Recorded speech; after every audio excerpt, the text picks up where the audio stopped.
Taurus Risings October 2024 shows that you are finally implementing serious mental and physical health changes that will be in your life for the future and for the long term. So if you are excited to dive into what exactly you can expect this October for you based on your rising sign, make sure that you like, subscribe, and hit that notification bell so that you are always up to date with what the stars have in store for you. If you're new here, hi, I'm Maren. I make videos on astrology, and I also make music and have movies coming out, so there might be more info on that around when this video comes out. But anyway, all my stuff is linked down below. Whether you want private readings from me, you want to learn with me in my courses that are like not on YouTube, or listen to my music, all the things, it's linked all down below. First, we're going to run through the astrology, and then we will pull a tarot card. So starting at this month on the 2nd, there is a solar eclipse in your Libra 6th house. This shows a very substantial months-long new beginning about a decision to implement something new and something that is novel around physical health. This is probably going to be something around diet, exercise, workout, or wellness.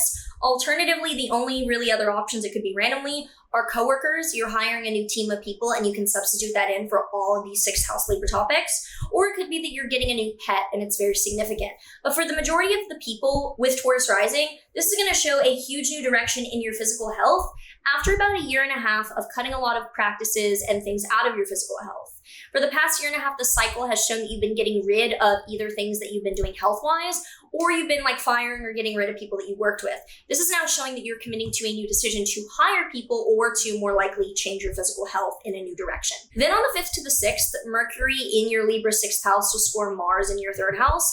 Be aware that when you make this decision, you could be met with pushback or just aggravation with people involved in your day-to-day life, such as neighbors, siblings, or roommates, or people that you run into on a day-to-day basis. What you need to do for health or what you are doing with your coworkers may ruffle feathers or cause arguments. On the 7th to the 9th, however, thankfully, Mercury and Venus now in your Scorpio 7th house will trine Mars in your Cancer 3rd house, showing that your close relationships are on the same page as this. And this shows that your relationship and the people that you work day-to-day with or your day-to-day priorities get along well. So it actually shows that even though there's a disagreement with you and people you're seeing daily about your health measures, actually the people you're seeing daily and your relationship is getting along well. It's kind of random, but it's okay, well, my boyfriend gets along well with these people even though they fucking hate what I'm doing now. Then on the 9th, Jupiter is stationing retrograde in your Gemini 2nd house. This shows that after quite a few months of substantial financial optimism or substantial financial gain in your life, finances should be improving for you as long as there's not other things going on.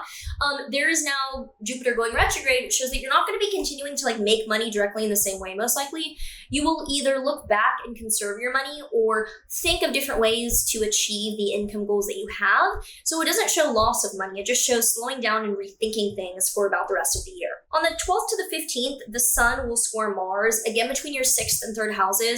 I think that you're probably just not getting along well with people you work with or people you're seeing on a daily basis because of the lifestyle changes that you're now making. On the 14th to the 15th, Venus in your 7th house will oppose Uranus in your 1st house. This does show batshit energy with your relationship in the middle of the month, I'm going to be honest. This shows that you are probably the one acting a little bit more erratic, and your relationship is probably the one that is trying to respond in a wholesome way. So just be aware that you could be triggered and dealing with a random, very short-lived but strange, unexpected relationship hiccup middle of the month. On the 17th, there is a lunar eclipse in your Aries 12th house, and this is the final eclipse in this cycle, which has been showing your prioritization of your mental health. You've been really working on refining, cleaning up, and bettering your mental health, and this eclipse shows that you are going to actually let go of, clear out, or just let go in general of the mental health control that you've been implementing. So an example could be over the past year and a half, you've had a strict, sober meditation practice, yoga, very clean lifestyle kind of thing. And now you're well, I can loosen up in this or that way. So this is kind of the letting go of a year and a half focus.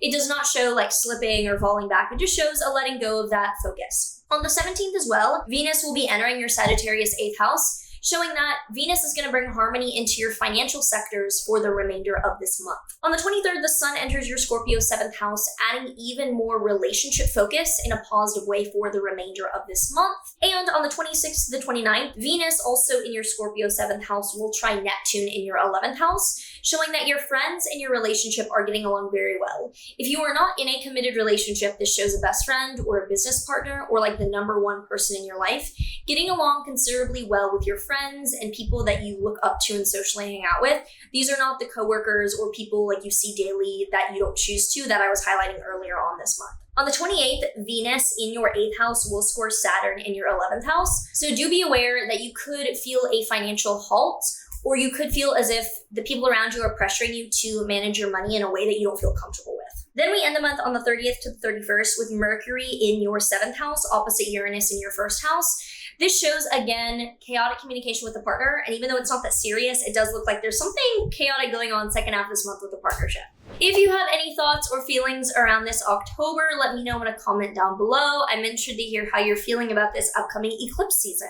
The tarot card that we have here for Taurus Risings this October is the Justice card reversed. This isn't necessarily bad when it comes up, but it shows that this is not the month to expect karma to come by for however people are acting. Meaning that if you've been acting poorly, don't expect that somebody's going to come back for you. And if you've been doing your thing and other people have been shitty, do not expect them to pay. This is not the month for like things adding up.